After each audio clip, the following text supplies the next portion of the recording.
In today's video, we're going to be covering one of the most important shots in the game, the drive.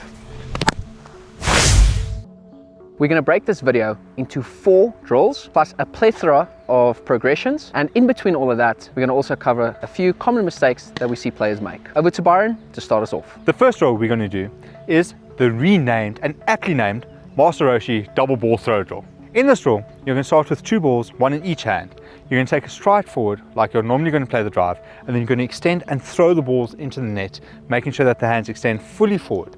This is to help promote a nice full swing of the bat to completion, thus allowing us to have more power at the contact point and allowing the bat to go through the contact point all the way to the finish of the shot. Following up on the first drill, we're now going to be doing a drill, and it is the single hand drive drill. How the batter is going to do this is we're going to start off with some pops. So the thrower is going to pop it up, the batter is going to step to the ball, swinging the bat back with both hands. Obviously the top hand controlling the swing back, and then from there going to release the bottom hand, swing down through the contact point, and then complete the shot with the bat still pointing in the direction that we're in the ball. And Zenon's going to leave that in. I know he is, because he's that person. Anyway, moving on. From there, we are going to go to some slow overarms so that we get the feel of the ball coming towards us and hitting through that onto the ball at the same time, to also make sure that the contact is nice and clean and crisp. The reason we chose these 2 drills is for a couple of mistakes that could be corrected. Firstly, making sure that the bat's swing path goes directly through the ball, not cutting across the ball with a slice or pulling against it to drag the ball. Making sure that everything goes through that point of contact to give you the cleanest strike possible. The other thing we're doing is to make sure that we have a nice full swing through that line, all the way to the top of the swinging arc.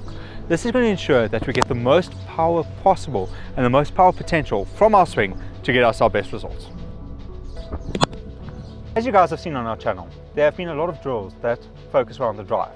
But if you want to drive as well as I drive this bow mag, then check out the link in the description below. We've got a perfect drive set and program that will help you drive to the best of your ability. Next up is our favorite weight transfer drill, where the batter starts with the front leg straight with the toes up, weight over the back foot. The thrower is going to pop the ball slightly in front of the foot.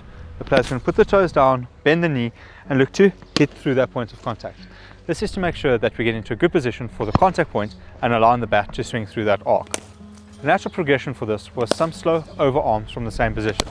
This is to make sure that we can get used to the ball coming at us again and still hitting on top of the ball at the same time to give us that control. The next progression we're going to look at from this is where we tuck the ball in between our chin and our shoulder, stepping forward, allowing the ball to drop from that point, and then hitting through that line. This is making sure that we're in a good strong position from which to hit the ball, and it keeps it nice and simple while forcing us into good positions. The reason that we did this drill set is to make sure that when a batter is playing the ball, that the back leg doesn't drop, making the weight go away from the point of contact, losing momentum, and also to make sure that the head gets into the line of the ball to give us better access to the ball with our eyes and allowing us to hit through that point with maximum potential. Oh, there you are. Moving forward.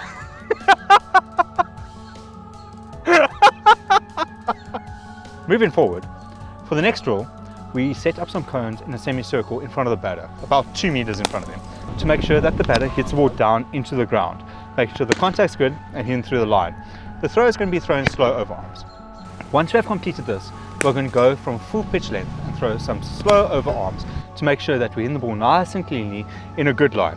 The slow throws are there to really force home the fact that you need to be in a good position to hit the ball where you want it to go. Then progressing from that, we're looking to go with quicker overarms as we go to put us under more pressure and to try and simulate a match situation a bit more. The reason we're doing this drill sequence, and all the ones before, is also to make sure that our contact points are nice and late, giving us control and making sure that the bat has its most potential at that point. Because if we're making contact at the apex of our swing, that's how we're going to generate the most power. And power equals boundaries, which equals runs, and everyone wants a lot of runs. Thank you for watching this video. If you did enjoy, please leave a like below. We'd appreciate it greatly. Also, a massive thank you to all our members that help make all of these videos possible. Dominating off the front foot is super fun, but if you want to learn how to dominate off the back foot, check this video out over here.